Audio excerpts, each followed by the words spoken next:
Hello and welcome back. I am Josh, the driving instructor, if you do not already know me. And today I've got this really exciting email from the DVSA. Now, I wouldn't normally do this sort of video, but this was a really exciting bit of information. And it could have absolutely huge changes for learners out there and driving instructors alike. So I thought I would share this with you. Now, the DVSA have said that they are consulting on this, which does not mean this is going to be official. It does not 100% mean it's going to happen. It just means it's currently in discussions. So it could possibly be coming in. This meeting has started today on January the 25th. So we'll see what actually happens. But here is what they're outlining below. So the reason they've said they're actually looking at this is because they want learners to only start booking their driving test and sitting their driving test when they are actually ready, which they do not believe is currently the case. They're hoping to actually reduce the number of test fails and increase the number of available tests. So this is what they're going to do, or this is what they're talking about doing. So the first proposed change is that you have a very quick look at my Patreon in the description below. I assume you've already done that, so let's crack on. The first proposed change for the driving test. So they're proposing that they extend the number of days that a student must wait if they fail a driving test from 10 days to 28 days. Yes, you heard me correctly. That is 28 days. To put that into English for you, if you currently fail a driving test, you have to wait at least 10 days before you can sit a second attempt at a driving test. The DVSA are proposing that they actually change this up to 28 days. I don't know about you, but I feel like that is a very long time. The DVSA are saying that this is going to give learners an opportunity to practice the skills that they actually failed the driving test for in the first place, and it's going to discourage learners from taking another driving test or their driving test in the first place when they are not actually fully ready. I think 28 days is a very long time, but I can see the other side of the coin where people continuously keep trying to book their driving test. What is your opinion? Get your thoughts below in the comments. Should it go up to 28 days or should we be sticking at 10 days? Proposal number two. Proposal number two is that they extend the cancellation date in which a test fee is actually lost. So currently, if you book a driving test, you must cancel the driving test within 3 days of the driving test in order to get your money back or change the date of the driving test. They're proposing of increasing this from 3 days up to a nice whopping 10 days. This means if you book a driving test and you want to move the date of the driving test, you will have to do this within 10 days of the actual driving test date. Otherwise, you will lose the full £70 amount or however much it is. Exactly, now they're proposing putting that up as well, so I'm not too sure what it's currently at, but you will lose that if you do that within the 10 days of your driving test. Now again, I can understand they are saying they're doing this because people are willy-nilly booking their driving test, then willy-nilly changing the driving test, not giving people the opportunity to get a cancellation.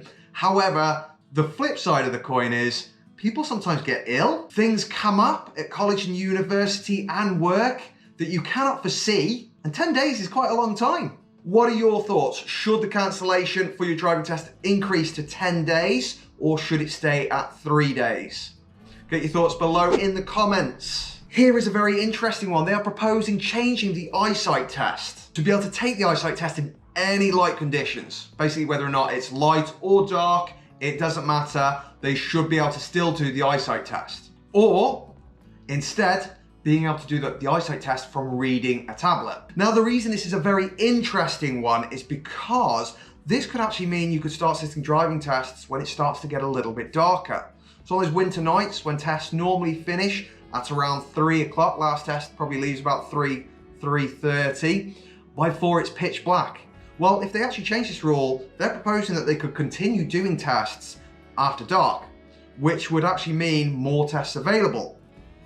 So is this a good opportunity?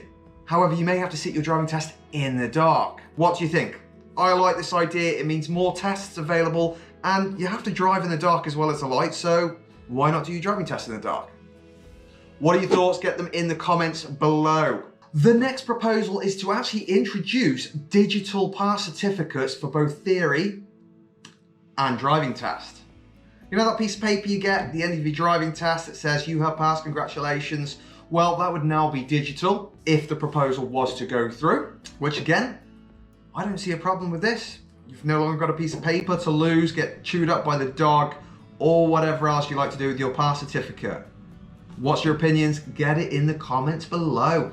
The next proposal is for all driving instructors and trainee driving instructors to be required to have their badge displayed in the car on all driving tests. Now, that sounds like a strange one if you're not a driving instructor, but if you are a driving instructor, you will know what I'm talking about. Driving instructors are assessed on the data of whether or not their students pass or fail and what their students tend to pass and fail on. So what some driving instructors tend to do is whenever they get to a driving test, they will actually take the badge out the car, therefore the examiner cannot identify them as well or as easily. I believe they probably still could off number plates or whatever else. However, it does make life more difficult for the examiner, so they cannot actually use the data for that instructor. And then if that instructor is continuously showing poor results in a specific area, they could then help the instructor by giving them a standards check to try and help them improve. Now, this is not a fun thing for any instructor to have to go through. However, in the fairness for all instructors, possibly it is the best thing for everyone to have to display their badge. I know I do anyway, so I'm not bothered in any way, shape or form. What is your opinion? For, against, why? Get it in the comments below. This consultation will actually last for 6 weeks. It finishes on the 8th of March at 12 p.m. You are encouraged to have your say. If you'd like to do that, pop into the DVSA website or have a look in the description below. I will link it, and it is actually a survey, so you can actually put your opinion across to the DVSA. You can also subscribe to the DVSA to actually get this information yourself. This is not secret information. I am not a secret DVSAer. I've just subscribed to the email. I would love to hear your thoughts, however, on the situation, so please get them in the comments below. What do you think about these proposed changes? And whatever you do, don't forget to like and subscribe. Like and subscribe. I am Josh, the driving instructor. It has been an absolute pleasure. Until I see you next time, ladies and gents. So there are some super hot changes coming to the highway code. In fact, they've already come in, and I don't think most of the drivers in the UK have a clue what the hell's going on, or even if they've come in, but they will do soon, because there's some serious stuff in there, some huge changes that actually will cost people £1,000 in fine if they don't get their head around them pretty sharpish. So my advice is, if you haven't already seen, then I'd either one, do some research ASAP, a million things will come up, or I'll put a link in the description below. Or two, look out for my next video, maybe subscribe, and you will see exactly what I'm talking about.